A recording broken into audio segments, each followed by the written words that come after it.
Hi, welcome back to Not So Obvious Watches. I'm Pete McConville and this is part 2 of my series, CEO for a Day. What's the one thing I would do if I was CEO of a watch brand for one day? Now, first things first, this is part 2, but it was originally filmed as the back half of part 1. So you're going to notice some continuity weirdness. I apologize for that, but I just didn't want to shoot the whole thing again. So I've tried to slice 2 videos together. Okay, so what we're talking about today, the brands we're talking about today are Tudor, Edox, IWC, Muhle Glashutte, and Blancpain. You'll notice big brands, small brands, well-known, less well-known. I'm trying to mix this up a little bit. If you're interested in my ideas for those brands, see you on the other side of the intro.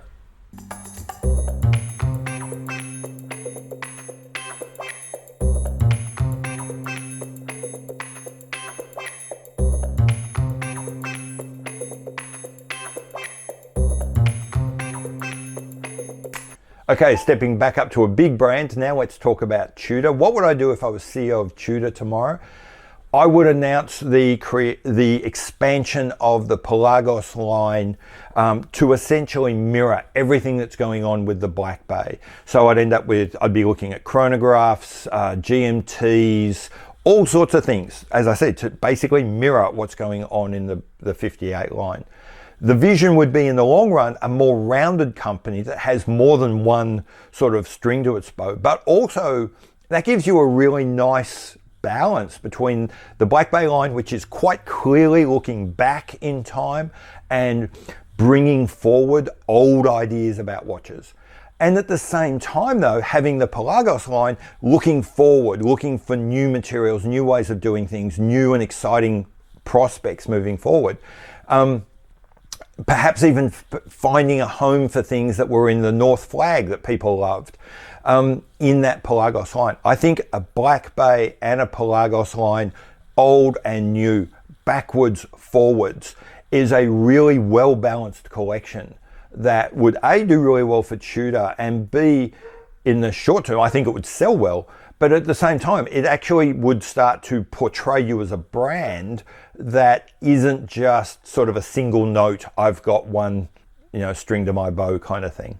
Okay, from the big to the small again, now let's talk about another brand I kind of follow, which is Edox. Really simple here. I would immediately pull all my new watches, anything that isn't a retro style, sack whoever it was that designed those, bring in a new designer and relaunch all of my new models. All of the new models for Edox either look like they've just been stolen from Zenith or they look like some 90s extreme, I've had way too much energy drink this morning kind of watch. They just don't capture, I think, a unique voice for Edox and a unique voice for Edox in the 21st century. They might be selling okay. They might be keeping you alive at the moment. But one, they're mostly fairly cheap. Two, they're from an ideas point of view, from a collectability point of view, from a desirability point of view, they're kind of disposable. You could vanish tomorrow with that collection. You don't have anyone really stuck to you and wanting to see you through the invasion of smartwatches and G-Shocks. I'd be getting rid of those watches and trying to come up with something much newer and more contemporary and more sustainable, and that says more about you than your ability to copy Zenith defies. Continuing the trend from small to big, let's go from Edox to IWC. My answer here was relatively straightforward. I would reinvigorate the Ingenieur line.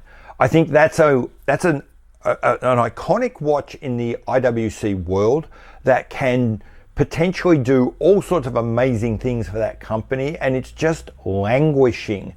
It's just hidden away, going nowhere, doing nothing, attracting no one, reminding people that there could be something. It's like the ultimate placeholder. In a world where people are going nuts for watches like Oyster Perpetuals and Datejusts and that dressy tool watch, to have the Ingenieur sitting there looking like such an obvious place to go, but not doing anything is just such an enormous waste for me. yeah, so if I was in charge of IWC, I would be announcing an overhaul and a complete refresh and a massive relaunch of the Ingenieur line. Moving to a very small, but a brand which is very close to my heart, Muhle Glashutte. Okay, their problem is not uncommon with a lot of smaller brands, but what I would do with them tomorrow is I would rationalize their catalog, get rid of at least 3 different collections that they have, and then spend more time, more money, more care on the ones that are left.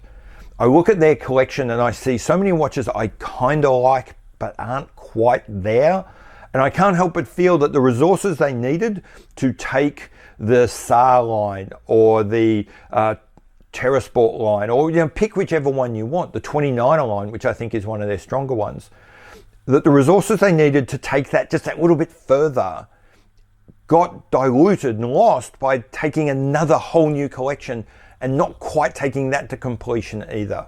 Yeah, so I think I'm reminded of Breitling a couple of years ago. Too many watches that aren't quite fully developed, that look kind of like versions of each other, just cluttering up the catalog.